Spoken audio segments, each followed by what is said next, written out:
NCP ঐক্যমত্য কমিশনে PR পদ্ধতি সম্পর্কে তাদের স্পষ্ট অবস্থান জানিয়েছে।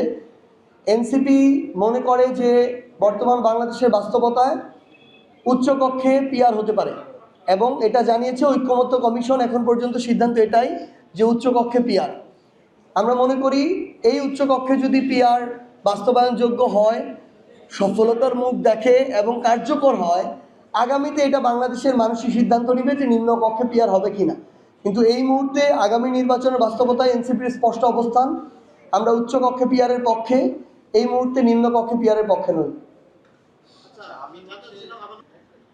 এনসিপি তাদের জায়গা থেকে এখন পর্যন্ত বিভিন্ন রাজনৈতিক দলের সাথে তাদের আলোচনা হচ্ছে নির্বাচন কেন্দ্রিক।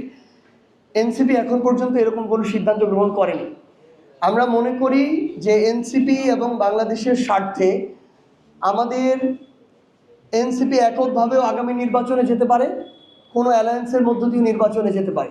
তবে যদি সেটা অ্যালায়েন্স হয় তাহলে সেটা হবে একটা ইলেকট্রাল আন্ডারস্ট্যান্ডিং। এনসিপি, জাতীয় নাগরিক পার্টি এনসিপির নামেই নির্বাচন করবে। এনসিপি তাদের, আমরা যেটা প্রত্যাশা করছি যে আমাদের প্রতীক শাপলা, শাপলাতে আগামী নির্বাচন করবে।